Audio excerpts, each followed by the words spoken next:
اور حضور صلی اللہ تعالیٰ علیہ وسلم نے ہمیں پچھلی ساری قوموں سے جداگانہ اور ایک بھرپور اور ہر قسم کی خوشبو سے معمور دین عطا فرمایا ہے۔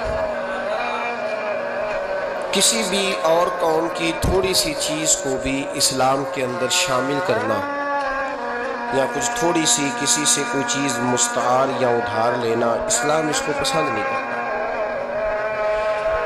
نبی پاک صلی اللہ تعالیٰ علیہ وآلہ وسلم نے فرمایا، اہل یہود بغیر ٹوپی کے دستار باندھتے، جب سر پہ پگڑی باندھتے تو ان کے سروں پر ٹوپیاں نہیں ہوتی تھی۔ فرمایا تم نے ٹوپی پر دستار باندھنی ہے، یہودیوں کی مخالفت کرنی ہے، تم نے اہل یہود کی مخالفت کرنی ہے۔ فرمایا نصارہ کا طریقہ یہ ہے کہ وہ درمیان سے مانگ نہیں نکالتے، سر میں جب کنگھی کرتے ہیں تو درمیان سے مانگ نہیں نکالتے، تم نے درمیان سے مانگ نکالنی، ان کی تم نے مخالفت کرنی۔ فرمایا آتش پرست یہودی اور بہت ساری قوموں کا طریقہ یہ ہے کہ مونچھیں بڑی رکھتے ہیں، داڑھیاں چھوٹی رکھتے ہیں۔ فرمایا تم نے ان کی مخالفت کرنی ہے، مونچھوں کو پست کرنا ہے اور داڑھیوں کو بڑا کرنا ہے۔ کوئی چیز کسی اور کی مستعار لے کر دین میں شامل کرنے کو نبی پاک صلی اللہ علیہ وسلم نے پسند نہیں فرمایا، پسند نہیں کیا۔ فرمایا یہ کام تم نے نہیں کرنا، تمہاری علیحدہ ایک شناخت ہے، تم مسلمان ہو، تمہارا اٹھنا بیٹھنا کھانا پینا چلنا سونا جاگنا حتیٰ کہ تمہارا نماز جنازہ بھی دوسروں سے منفرد ہے۔ تم لوگوں نے کسی اور قوم کی کسی تھوڑی سی بھی چیز کو اپنے معاملات میں شامل نہیں کرنا۔ اس کو کہتے ہیں دو قومی نظریہ، یہ نظریہ ہے۔ اسی کی بنیاد پر پاکستان بنا تھا کہ ہندو ایک الگ قوم ہے، مسلمان ایک الگ قوم ہے، ان کا اٹھنا بیٹھنا کھانا پینا ہم سے بالکل علیحدہ ہے اور ہمارا ان سے بالکل علیحدہ ہے۔ طرز زندگی طرز معاشرت معیشت کہیں ملتی نہیں ہندوؤں سے مسلمانوں، لہٰذا ہمیں ایک ایسا وطن چاہیے، ہمیں ایک ایسا وطن چاہیے جس وطن کے اندر مسلمان اپنے طریقے کے مطابق اٹھیں بھی بیٹھیں بھی چلیں بھی سوئیں بھی۔ نماز پڑھنے کے لیے وطن نہیں بنایا گیا کہ ہم نے اذانیں دینی ہیں، نمازیں پڑھنی ہیں، جماعتیں کرانی ہیں۔ یہ کام ہندوستان میں آج بھی ہوتا ہے، وہاں مسجدوں میں اذان بھی ہوتی ہے، جماعت بھی ہوتی ہے، تلاوت بھی ہوتی ہے، مدارس بھی ہیں، مساجد بھی ہیں، عربی ادب بھی ہے، سارا کچھ ہے۔ وہ پریشان کرتے ہیں، اس سے قطع نظر کرتے ہیں، وہ تکلیف دیتے ہیں، لیکن پابندی نہیں ہے۔ یہ سارے کام وہاں بھی۔ پاکستان نماز کے لیے نہیں بنا، پاکستان تلاوت کے لیے فقط نہیں بنا، پاکستان نبی پاک کے نظام کے لیے بنا ہے کہ کچہری میں حضور کا دین نافذ کیا جائے گا، اسمبلی میں نبی پاک کا دین نافذ کیا جائے گا۔ حضرت عمر فاروق رضی اللہ تعالیٰ عنہ کے طریقوں کے مطابق حکمران اس ملک کو چلائیں گے، اس لیے پاکستان بنایا گیا تھا۔ اب تو کوئی یہ نعرہ نہیں نہ لگاتا، کوئی جماعت بھی یہ نعرہ نہیں لگاتی جتنی سیاسی جماعتیں ہیں۔ حالانکہ پاکستان کا نعرہ آج بھی ہر آدمی کو پتہ ہے کہ پاکستان کا مطلب کیا، لا الہ الا اللہ محمد رسول اللہ صلی اللہ تعالی علیہ۔ لیکن کوئی بھی سیاسی جماعت اب اس نعرے کو لگانے کو تیار ہے، بلکہ اس نعرے سے کامتے ہیں سیاسی حکمران، ان کو ڈر آتا ہے، ان کو پتہ ہے کہ جب پاکستان کا ترجمہ لا الہ الا اللہ محمد رسول اللہ ہوگا تو سب سے پہلے ہمارے لیے مشکل بنے گا، ہمیں سب سے پہلے احتساب کے کڑے مراحل سے گزرنا پڑے گا۔ دیکھیں نا، جمہوریت کے لیے اگر پاکستان بنا تھا تو جمہوریت تو میں ہمیشہ کہتا ہوں ہندوستان کی جمہوریت آج بھی پاکستان سے بڑی مستحکم ہے، ایک دفعہ بھی وہاں ڈکٹیٹر کی حکومت نہیں آئی۔ تو یہ جو ہمیں بتایا جاتا ہے، سبق پڑھایا جاتا ہے، ہماری نوجوان نسل آج تک ہر آدمی آتا ہے، میں نے کافی پہلے بھی کہا تھا کہ لوگ ہمیں نئے نئے نکات دیتے ہیں، کوئی 10 نکات دیتا ہے، کوئی 14 نکات دیتا ہے، کوئی 16 نکات دیتا ہے۔ ہمیں ضرورت نہیں تمہارے نکات کی، اس لیے کہ ہمیں سارے نکتے خطبہ حجت الوداع پہ نبی پاک نے عطا فرما دیے ہیں صلی اللہ تعالی علیہ وسلم۔ کسی نکتے کی ضرورت نہیں ہے، ہم حاجت نہیں محسوس کرتے۔ جب کوئی پارٹی منشور دیتی ہے، دستور دیتی ہے، تو میں تو حیران ہوتا ہوں کہ کیا کر رہے ہیں یہ لوگ، ہمیں ضرورت نہیں کسی منشور دستور کی، سارے منشور، سارے دستور، سارے قانون، ساری باتیں آمنہ کے لال ہمیں عطا فرما گئے ہیں، ضرورت نہیں ہے۔ پاکستان بنا تھا دو قومی نظریے کی بنیاد پر۔ نظریہ کیا ہے؟ لا الہ الا اللہ محمد رسول اللہ صلی اللہ تعالی علیہ۔ حکمران اس کو بھول گئے اور انہوں نے قوم کی ذہن سازی اس طرح کی، میڈیا کو ساتھ ملا کے بچوں کا ذہن اس طرح کا بنایا کہ قوم بھی تیار نہیں ہوتی۔ نظام مصطفیٰ صلی اللہ علیہ وسلم کے لیے قوم تیار، حالانکہ کافر کو آپ کی نماز سے کوئی مسئلہ نہیں۔ یورپ میں کبھی پابندی لگی ہے کہ مسجد نہ بناؤ؟ کبھی وہاں کسی نے کہا ہے قرآن پاک نہ لے کے آؤ؟ کبھی کسی نے کہا ہے؟ وہاں پابندی نماز پہ نہیں ہے۔ ان کو ڈر تو نظام مصطفیٰ سے آتا ہے کہ دین نافذ نہیں ہونا چاہیے۔ تو میرے بھائی، پاکستان ایک نظریاتی وطن ہے، جتنا دوڑ سکتے ہیں میں اور آپ دوڑ لیں، جتنا دوڑ سکتے ہیں، جہاں تک یہ قوم بھاگ سکتی ہے بھاگ لے، یہ اس چہرے کو اپنا لے یا اس چہرے کو اپنا لے یا اس کو آزما کے دیکھ لے، چونکہ اس وطن کی بنیاد کلمہ ہے تو یہاں سکون بھی اسی وقت آئے گا جب حکومت بھی کلمے والے رسول کی آئے گی صلی اللہ تعالی علیہ وسلم، صلی اللہ تعالی۔ اور اسلام ہر جگہ یہ بتاتا ہے کہ ملک کس کے ہیں؟ اللہ کے۔ تو نظام کس کا ہونا چاہیے؟ اللہ کا، اللہ کے دین کا۔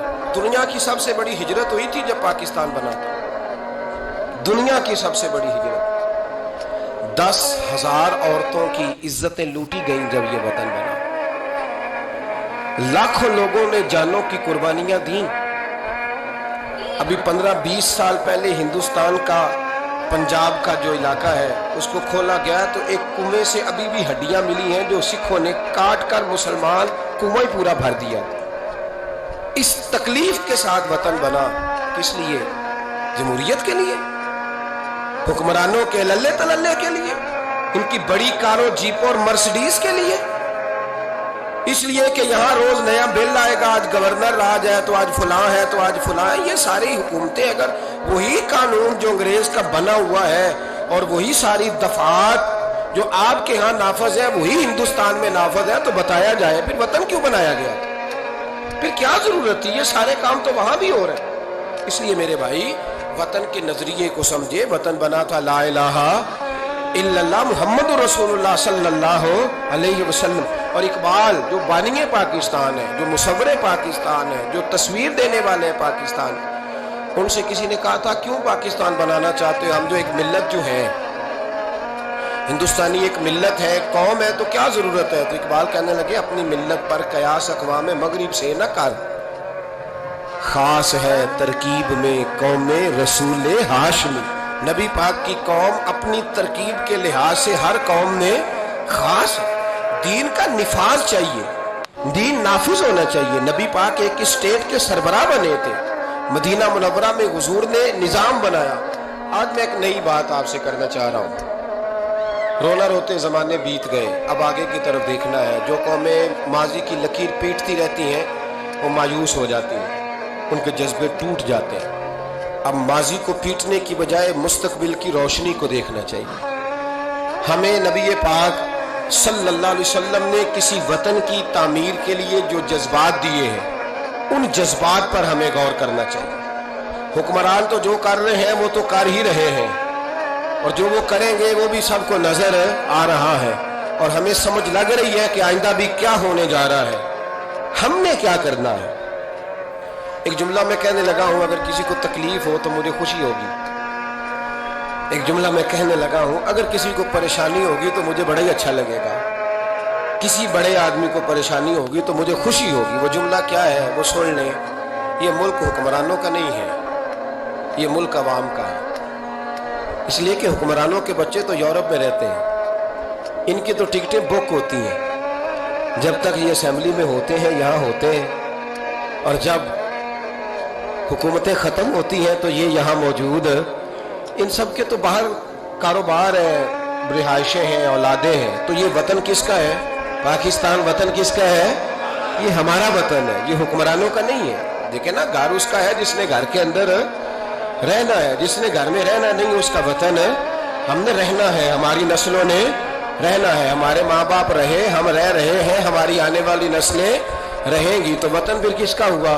ہمارا. حکمرانوں کا وطن گھر جو ہمارا ہے, تو ہم کسی کے ذمہ کیوں لگاتے ہیں؟ ہم اپنے وطن کا خود خیال کیوں نہیں کرتے؟ ہم کیوں نہیں یہ محسوس کرتے کہ وطن سب سے پہلا کام 14 اگست ہے پاکستان کے عزم نو کے لیے, ایک روشنی کے لیے, نوجوانوں کے لیے چند باتیں کرنا چاہتا ہوں. پہلی بات اپنے ذہن میں بنائیں کہ وطن کی جو محبت ہوتی ہے نا, حب الوطن من الایمان, وطن کی محبت ایمان کا حصہ ہوتی ہے. اس بات کو یاد کر لے. میرے نبی پاک علیہ السلام مکہ مکرمہ سے تشریف لائے تھے, حضور مہاجر بن کے مدینے آئے تھے. لیکن بخاری مسلم کی ایک ایسی حدیث ہے جس کی میں نے کبھی شرح نہیں پڑھی, اور میں اس حدیث کی شرح میں کبھی نہیں گیا اور جانا چاہتا بھی نہیں. نرالا رنگ ہے اس حدیث پاک کا. میرے محبوب پاک علیہ السلام مہاجر بن کے مدینے آئے, لیکن حضور نے ایک موقع پہ فرمایا, سنو بھائی مہاجرین اور انصار, کان کھول کے سنو. اب مہاجرین میں شامل کون کون تھے؟ حضرت ابو بکر صدیق, حضرت عمر فاروق, حضرت عثمان غنی, حضرت مولا علی, حضرت مصعب ابن عمیر, حضرت بلال حبشی. یہ سب لوگ مہاجر تھے, لیکن حضور نے وطن کی محبت بیان فرمائی. میرے محبوب نے فرمایا, یاد رکھنا اگر کبھی لوگوں میں اختلاف رائے ہوا اور لوگوں کی دو لائنیں بن گئیں, ایک قطار ادھر جا رہی ہے لوگوں کی اور ایک قطار ادھر جا رہی ہے, تو فرمایا اگر تم مجھے دیکھو گے نا میں کس قطار میں ہوں, تو میں تمہیں اس قطار میں ملوں گا جس قطار میں میرے مدینے والے جا رہے ہوں گے. میں کہہ رہا ہوں بلا تبصرہ, بغیر تشریح کے اس روایت کو دیکھیے گا. حضور نے اپنے وطن سے پیار کیا اور اپنے وطن کے لوگوں سے محبت فرمائی. حضرت ابو ہریرہ فرماتے ہیں, جب ہم سفر سے واپس آتے تھے نا, سفر سے واپس لوٹتے تھے اور مدینہ منورہ کی عمارتیں نظر آتی تھی, مکانات نظر آتے تھے, تو ہم حضور کا جذبہ دیکھتے. میرے محبوب پاک گھوڑے کو تیز کر دیتے, سواری کو دوڑاتے. یا رسول اللہ کیا ہوا؟ فرمایا جلدی کرو, میرا شہر آ گیا ہے, میرا علاقہ آ گیا. حضور نے اپنے وطن سے پیار کیا, اگرچہ اس وطن کی انفرادیت اپنی جگہ پہ ہے, اس کی عظمت اپنی جگہ. ایک پہلو ان حدیثوں سے یہ بھی ملتا ہے کہ جس جگہ ہم رہتے ہیں ہمیں اس وطن سے پیار ہونا چاہیے, ہمیں پاکستانی ہونے پر فخر ہونا چاہیے. مدینے کے بعد, مکے کے بعد اگر ہمیں کسی وطن سے پیار کرنا چاہیے تو پاکستان سے کرنا چاہیے. اس کی گلیوں سے, اس کے کھیتوں سے, اس کے کھلیانوں سے, اس کے گاؤں سے, اس کے شہروں سے ہمیں پیار کرنا چاہیے, ہمیں محبت کرنی چاہیے. ہمارا معاملہ کیا ہے؟ ہم صرف اپنے گھر سے پیار کرتے ہیں, اس لیے 1.25 کروڑ روپیہ بنگلے پہ لگ جاتا ہے, 10,000 روپیہ لوگ اپنی گلی پہ نہیں لگاتے. وہ گلی کس کی ہے؟ اس پہ کیوں نہیں پیسے خرچ ہوئے؟ کہتا ہے وہ ٹیکس دیتا ہوں تو ٹیکس والے خرچ کریں گے. وہ خدا کے بندے, وطن تیرا ہے تو گلی بھی تیری ہے, اس کی تعمیر کی ذمہ داری بھی تیری ہے. تو چھوڑ, اگر وہ اتنے ہی اچھے ہوتے تو اب تک سنور نہ گیا ہوتا. تو اپنی گلی کا خیال کر, تو اپنے علاقے کا خیال کر, تو اپنی بستی کا خیال کر, تو توجہ دے, تو اس کی تعمیر میں کردار ادا کر. الیکشن آیا تو لوگوں نے کوڑے کی تصویریں کھینچ کھانچ کے سوشل میڈیا پہ ڈالی. فلاں ایم صاحب نے بھی اپنے علاقے سے کوڑا نہیں اٹھوایا, فلاں نے بھی کوڑا نہیں اٹھوایا, فلاں نے بھی کوڑا نہیں اٹھوایا. کوڑا جب بارش ہوتی ہے تو تعفن پھیلتا ہے. مجھے کچھ سانس میں تکلیف ہوئی تو ڈاکٹر صاحب سے جب میں نے مشورہ کیا تو وہ مجھے کہنے لگے کوئی تعفن والی جگہ نہیں ہونی چاہیے, اس سے آپ بچیں, درختوں کے پاس رہیں, پتوں کے پاس رہیں جہاں سے آکسیجن تازی ملے. اور یہ ضرورت صرف مریض کی نہیں ہے, یہ ہر اس شخص کی ضرورت ہے جس کی سانسیں چل رہی ہیں, اس کو اس کی حاجت ہے. کوڑے پر جب بارش پڑتی ہے تو تعفن پھیلتا ہے, ایسی سخت بدبو آتی ہے جس سے امراض پیدا ہوتے ہیں. حکمران نے کوڑا نہیں اٹھایا, بلدیہ کے لوگوں نے ذمہ داری محسوس نہیں کی. ایم صاحب کے حلقے میں ڈھیر لگے ہوئے کوڑے کے, لیکن ایک سوال ہے, پوچھنے کی اجازت ہونی چاہیے. وہ سوال یہ ہے کہ کوڑا اٹھانے والے نے تو نہیں اٹھایا, اور بتائیے کوڑا پھینکا کس نے تھا؟ جو آدمی سودا خریدنے کے لیے 4 گلیاں آگے جا سکتا ہے وہ کوڑا پھینکنے کے لیے بھی تو جا ہی سکتا ہے نا. اس کو پتا ہے نا کوڑا پھینکنے کی جگہ, پھینکا کس نے کوڑا. اچھا ایک بات اور ذرا آپ کی توجہ کے لیے, سوشل لوگ ہیں ہم معاشرے کا حصہ ہیں.